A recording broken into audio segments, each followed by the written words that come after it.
Hello there everybody, this is Graham, also known as Collector75. Welcome back to another Transformers review. This one is of course Revenge of the Fallen, Hunt for the Decepticons, Bludgeon, and the Head Robot's fourth release, Blood the Dark Warrior, because I finally managed to get this. Well, it's finally sent to me after I think I've been waiting about 3 months for that.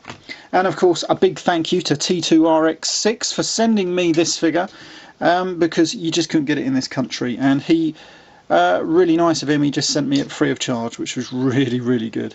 And it's been sitting on my shelf waiting for that Blood the Dark Warrior to be released, and I did promise him to review this set as soon as I got it. So here we go. I do like this tank mode, it is fantastic. And of course the turret does do a complete 360 rotational. These two guns, or these two sort of missile launchers, don't actually move. This little shitty fucking gun will turn, but it's made out of that crappy plastic that will just put it in a bit of sunlight and it will flop down, which is a bit annoying.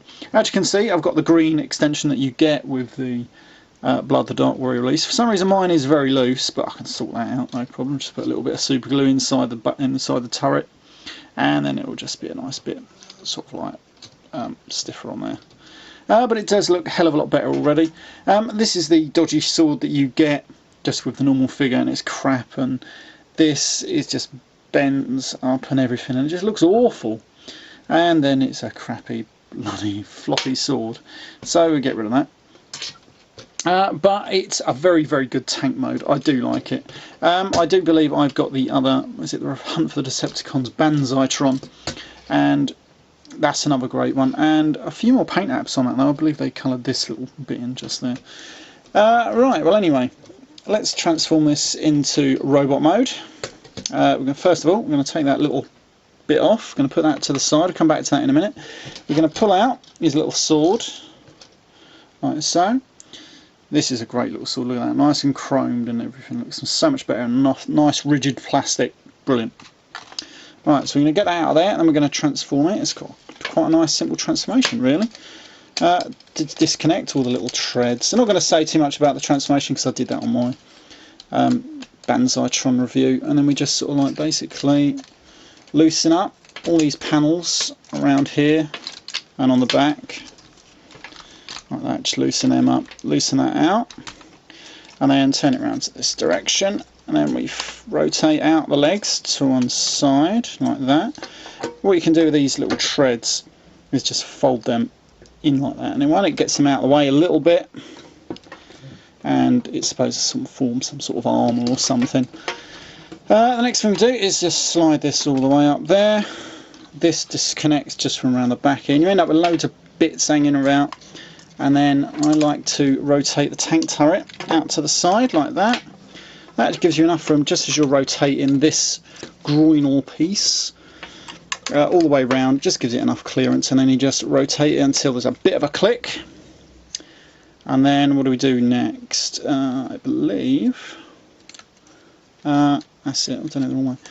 There we go. This now needs to go that way. It can be a little bit fiddly, getting a bit of clearance. There we go.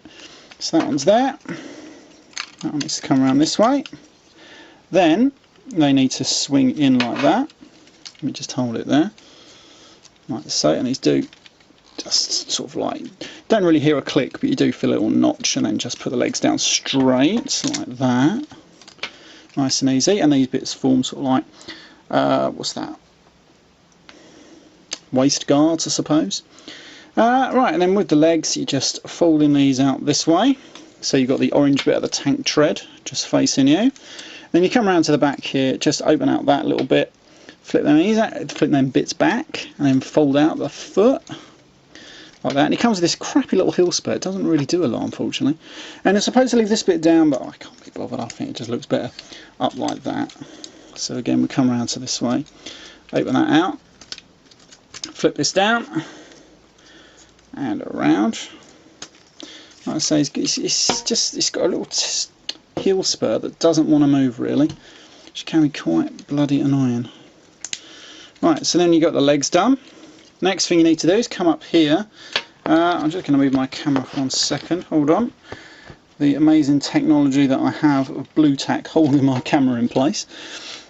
We just come up here, sort of split the top tank front section and just rotate the arms down.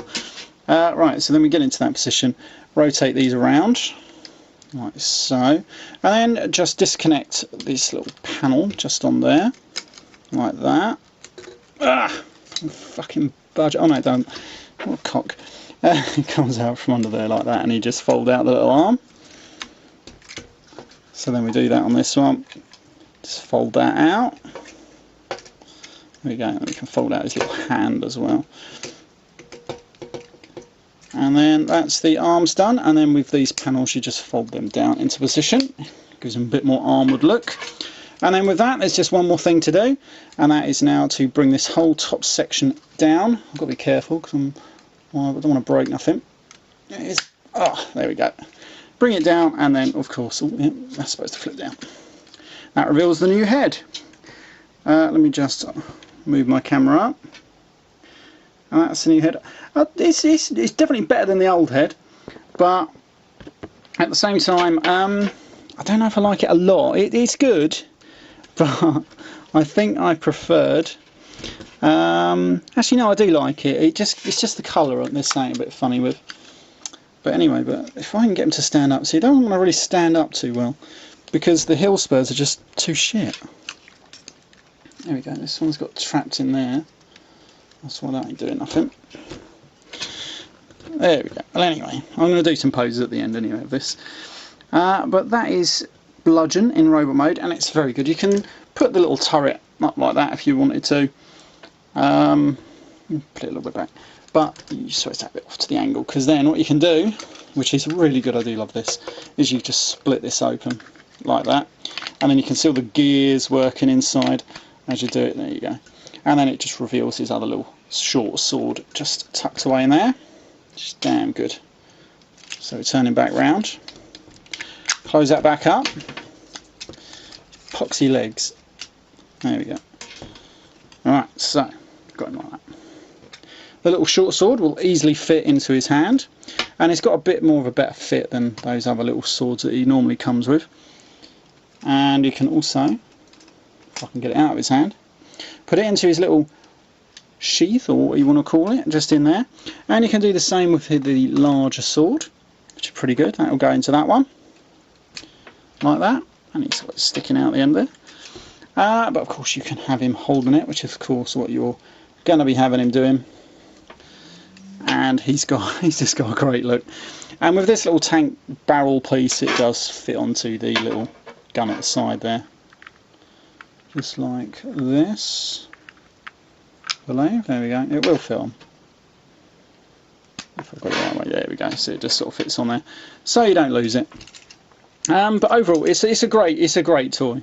It's got that, especially now with the new head, it's got that bludgeon head, and it just looks fantastic. And what you can also do, if you don't like that head, you can spin it round and give him the IDW bludgeon head, which I don't like as much. What I'm thinking of doing is buying another one of these, and then possibly using my Banzai-tron to give him a better head, because of course he comes with the same dodgy head that he came with, only recoloured red, which still doesn't look that great, to be honest.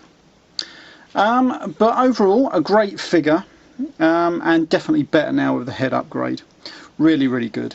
Definitely recommend it, because it's quite cheap as well. I think mine was about 12 quid, something like that, which isn't bad at all, really. Right, that has been it for this review. I hope you liked it, and I'll see you all next time. Bye for now.